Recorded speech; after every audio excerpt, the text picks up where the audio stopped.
Okay, got the 501 back together last night. It was kind of late. I only got to do a little test cut, but it does feel stronger compared to my memory of it. What I changed on it was the transfers. I was firing the secondary transfer before the primary on the old setup. I don't really recall why I did that. It made sense in my head at the time, but now it doesn't make any sense to me. So I left the secondary at 121, and then moved the primary to 119. My intake is I left the intake and exhaust alone. If you measure the exhaust with a ring, it lands at 102. If you're going by shining light through the exhaust, looking in the chamber, you can see light at 100. If you're going by where it leaves a line on the floor of the exhaust port, then it's 101. This is just more to illustrate how you read. Your exhaust can vary. I set all of my, well, other than the intake, I just look through there and see when it closes, but that one's pretty easy to read. But like I set my transfers when I'm grinding, I shove a ring down in the cylinder and then mark them out. So these numbers should be pretty accurate, and that number should be pretty accurate. This stuff here is where you're getting variation, and I used to think a degree wasn't such a big deal, but if you're going by durations, which is more important than just where it lands, 1 degree where it lands is 2 degrees in duration. So you could be 4 degrees off in total if you're just eyeballing it versus actually putting a ring in there and measuring where it falls to. But that was just following up on the previous video. Real topic of this one is this 550 cylinder. This is it, super funky. It's just real funky. I may put. I don't think I'm going to change the timing of these transfers if I go back into it, grind on it again, but I'm going to change the angle of the roof on them, at least the primary for sure. These fire at the same time. I believe they're like 117 or 118 when they fire, but that's all going to change because the plan is to get a 590 piston in here.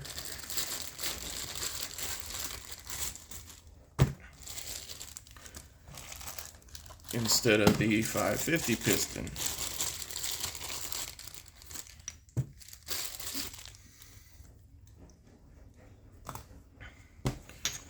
Now, 590 piston has a dome or a taper, whatever you want to call it.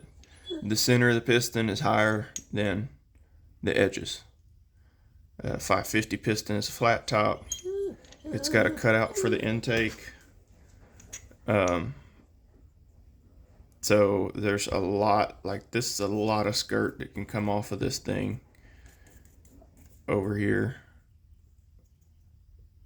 And the whole reason behind doing this is here's where my 550 piston bottoms out when you shove it up in the chamber, so there's no room for machine work.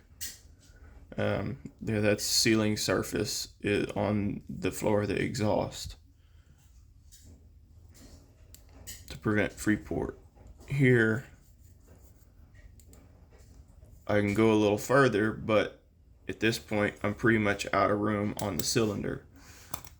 Now, the other thing that helps me with this one is that the edge of the piston here sits up just a hair. I mean, Going by eye, it looks like it's about,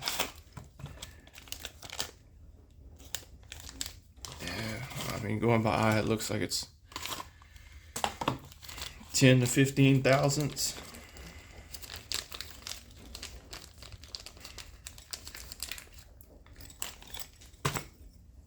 Show a pin in these.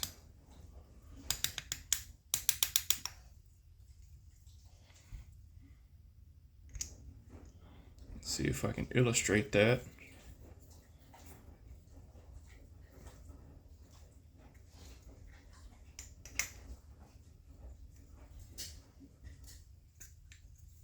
There we go.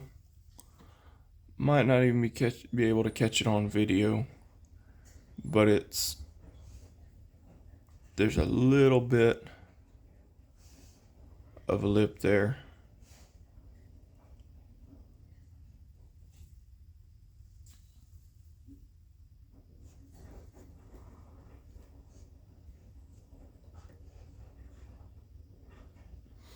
And then you can see the taper.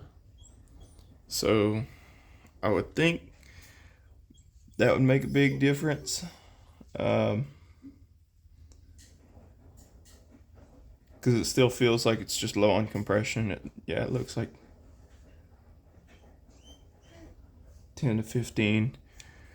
But what I'm gonna have to do is I'm gonna have to put sandpaper on top of this one because I don't have a lathe, and it's a very minute taper, and then sand a band into this chamber.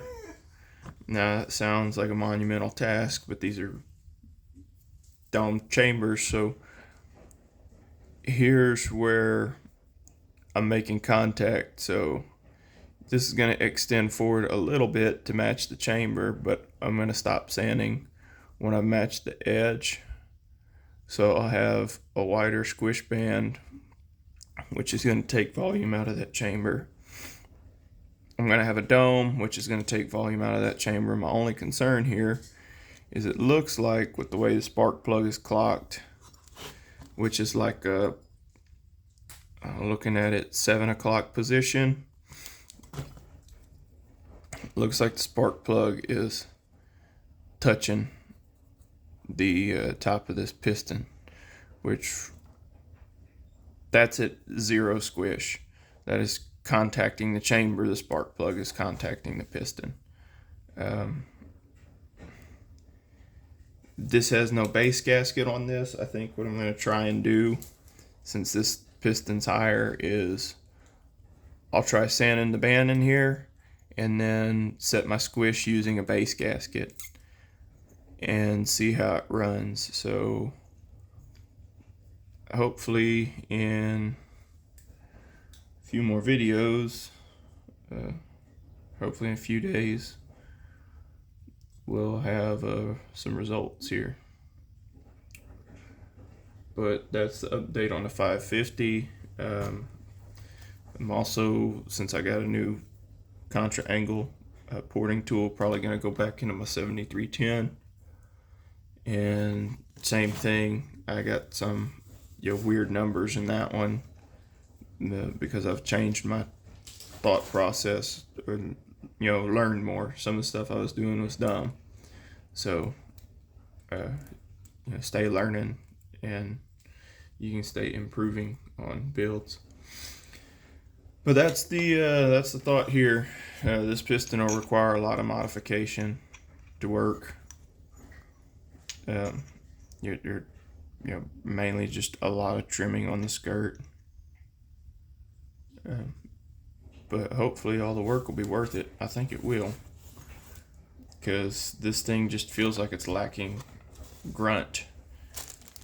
It's a 55cc saw in the body of like a 65cc saw, so I need to at least get it running in its weight class.